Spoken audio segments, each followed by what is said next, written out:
With breaking news today, President-elect Joe Biden this afternoon says outgoing President Trump's refusal to concede the election is, quote, an embarrassment. Biden assured Americans that he is moving forward with the transition with or without President Trump's help. And he said the Republican Senate is, quote, mildly intimidated by President Trump, as some Republicans and top allies are enabling outgoing President Trump's denial of the reality. President-elect Biden took calls today from the leaders of Germany, France, Ireland, and the UK, but the calls were not patched through the U.S. State Department, as traditionally would happen, because the Trump administration is still refusing to allow the transition process to begin. And this is not necessarily just a matter of letting the president's legal remedies play out in courts. Some members of the Trump administration are signaling that they're unwilling to accept the results of the democratic process. It can be, frankly, chilling to hear. Take Secretary of State Mike Pompeo this afternoon. Is the State Department currently preparing to engage with the Biden transition team? And if not, at what point does a delay hamper a smooth transition or pose a risk to national security? There will be a smooth transition to a second Trump administration. A smooth transition to a second Trump administration. That is madness. And at the same time, Secretary Pompeo was saying that Vice President Mike Pence was on Capitol Hill detailing all the Trump lawsuits and supposed voter fraud at the GOP Senate lunch. The White House is also now currently firing top officials at the Pentagon and replacing them with fierce loyalists. And most Republican officials in Washington are going along with this. Here's Senator Ron Johnson, the chairman of the Senate Homeland Security Committee. Senator, have you congratulated Vice President Biden yet? No. Why not? There's nothing to congratulate him about, Johnson said. Senator Roy Blunt, a member of Senate Republican leadership, said today that President Trump, quote, may not have been defeated at all, unquote. Let's be clear. President Trump was defeated. He lost substantially in the popular vote and substantially in the Electoral College. Now, yes, we are all waiting for the counts to be officially completed and the results to be certified by the states, as happens every 4 years. But this thing is done. Democratic Senator Chris Coons said today that his Republican colleagues are privately asking him to pass on congratulations to President-elect Biden because they cannot do so publicly. This is not just cowardly, it is dangerous. Now, I've spent some time today talking to Republican officials on both ends of Pennsylvania Avenue, and what they say is no one out there should worry that our democracy is in actual jeopardy. They say this is all part of walking President Trump through this process emotionally, and that they assume that while he may never concede, he will leave. There will be, they say, a peaceful transition of power to the Biden-Harris administration on January 20th. They say that, but they say it on background because they don't want to upset President Trump and they don't want to get death threats from his supporters. Now, you may or may not find that reassuring. Either way, Secretary Pompeo, Senators Johnson and Blunt, and all the others enabling this fiction that the president may have won the election, they are continuing to put their loyalty to President Trump ahead of their loyalty to the United States of America and to the American people who deserve the truth about this election, not more divisive lies that terrify one half of the nation and misinform and thus outrage the other half. Our correspondents are covering all angles of this story. First, let's go to CNN's Jeff Zeleny, who questioned the president-elect today. And Jeff, boy, he was really downplaying what Republicans are doing here, instead saying he can do this transition without the money, the intelligence briefings, and frankly, without the Trump concession. What is the strategy here? Jake, he did have the look of a triumphant winner, and he brushed aside Republican resistance, saying he knows that they are intimidated by the president. And frankly, instead of spending his time on the phone with Republicans, he spent it on the phone with world leaders. And he said his message for them is simple. America is back. President-elect Joe Biden moving forward today to build his new administration, even as President Trump and Republicans try complicating his transition to power. I just think it's an embarrassment, quite frankly. 71 days until the inauguration, reality is settling in that Biden is facing new roadblocks as the Trump administration refuses to cooperate with the time-honored tradition of a peaceful transition. But Biden also taking pains to cool the temperature over tensions in the transition, saying he could still begin forming a government without access to federal funding and intelligence. He downplayed the possibility of taking legal action. We can get through without the funding. We're in a position that we feel very good about. There's nothing that slows up our efforts to put things together. At his first news conference since the election, Biden playfully smiled at the Republican resistance. He said he has not spoken to Senate Majority Leader Mitch McConnell. I haven't had a chance to speak to Mitch. My expectation is that I will do that in not too distant future. I think that the whole Republican Party has been put in a position, with a few notable exceptions, of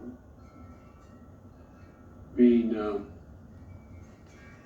mildly intimidated by the sitting president. McConnell suggesting today he may not recognize the outcome until the Electoral College meets next month, which would go against any modern American transition. Until the Electoral College votes,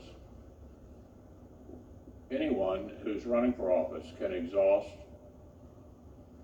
concerns about counting. Should not be alarming. Yet world leaders are moving on. British Prime Minister Boris Johnson, a longtime Trump ally and admirer, offering his congratulations in a call to Biden, as did French President Emmanuel Macron and German Chancellor Angela Merkel. I'm letting them know that America's back. We're going to be back in the game. It's not American alone. Biden sought to keep the spotlight on policy, namely protecting the Affordable Care Act, the landmark law that was under the microscope during Supreme Court oral arguments today. We're going to fight for your family's health coverage the same way we fight for our own family's health coverage. The turmoil is even more telling, considering this day in history. It was 4 years ago that Biden met with Vice President-elect Mike Pence. And President Obama welcomed President-elect Donald Trump into the Oval Office. We now are going to want to do everything we can to help you succeed, because if you succeed, then the country succeeds. Please. Go. Well, thank you very much, President Obama. Now, Biden has no intention or likelihood of going back into the Oval Office until afternoon on the 20th of January. They're not expecting a concession or an invitation to the White House. But Jake, for all of the President-elect's ability and attempts to sort of cool tensions, and he was smiling in that news conference this afternoon, the campaign is also doing something else. They're keeping an eye on all of these legal challenges. At this very hour, his top lawyers are holding a news briefing on the phone with reporters to talk about these legal challenges. Jake. All right, Jeff Zeleny, thanks so much. CNN's Boris Sanchez is at the White House with more breaking news. And Boris, you have some new information about how the White House is further stalling the transition. What can you tell us? That's right, Jake. The president here telegraphing that he is still going to contest the results of this election and that he is not going to go gracefully. Multiple sources across federal agencies have told CNN that the president has put out the word through his staff that they should not cooperate with the Biden transition team. The president making clear that he does not want any federal agency working with the Biden transition to install President-elect Joe Biden as commander-in-chief. In fact, sources indicate that the president has told staffers that he does not want any agency doing anything that would even imply that Joe Biden won the election. And further, the White House is instructing agencies to move forward with putting together a budget as if though President Trump has won. In fact, one source telling CNN that they are going to, quote, going forward, move forward, assuming a win. Notably, Jake, this is the longest period, as far as I can remember, where the president has not had any official public appearance. We haven't seen the president since last Thursday when he appeared at the podium here in the White House press briefing room, espousing nonsense about a stolen election. He's largely remained doing the same thing on Twitter, though. You noted that Republican lawmakers are being very considerate about the president's emotions. It appears he has not moved past the denial phase in the grieving process, Jake. Yeah, no, they're coddling him like a 5-year-old whose pet turtle died. Thank you so much, Boris Sanchez. Thanks so much. President Trump is refusing to accept defeat. Attorney General Bill Barr is encouraging investigations into alleged voter fraud to go forward without any evidence. There was just a comment by the governor of Massachusetts, Charlie Baker, who just issued a statement saying this latest move, quote, to deploy the Department of Justice and all this is so wildly inappropriate. That's from the Republican governor of Massachusetts. And as CNN's Pamela Brown reports, the top election crimes prosecutor just quit in protest. Right now, efforts are underway within the Trump administration to pacify the president as he continues to fire off baseless claims of widespread voter fraud. Attorney General Bill Barr sending this letter clearing the way for federal prosecutors to investigate supposed voting irregularities. Bill Barr has lent DOJ's credibility and DOJ's imprimatur to this notion of something unfair happened. That, I think, is the main danger in this policy change. Barr's move reversed a long-standing DOJ policy dating back decades that prevents law enforcement from taking overt investigative steps before an election outcome is certified. In response, DOJ's lead election crimes director, Richard Pilger, resigned from his position, saying in an email that Barr issued, quote, an important new policy abrogating the 40-year-old non-interference policy for ballot fraud investigations in the period prior to elections becoming certified and uncontested. Richard Pilger's resignation, I think, sends a very clear message that he objected to the politicization of DOJ. Barr did say in his letter that any DOJ investigations should not be based on specious claims. Some Barr allies say that shows he was walking a fine line of keeping Trump happy while also making clear frivolous investigations will not be pursued. But critics say it was a desperate move to stay in Trump's good graces after the president previously left open the door to firing him. Bill Barr, will he be around in a second term? I have no comment. Can't comment on it. It's too early. Too I'm early. not happy with only the evidence they had. I can tell you that. I'm not happy.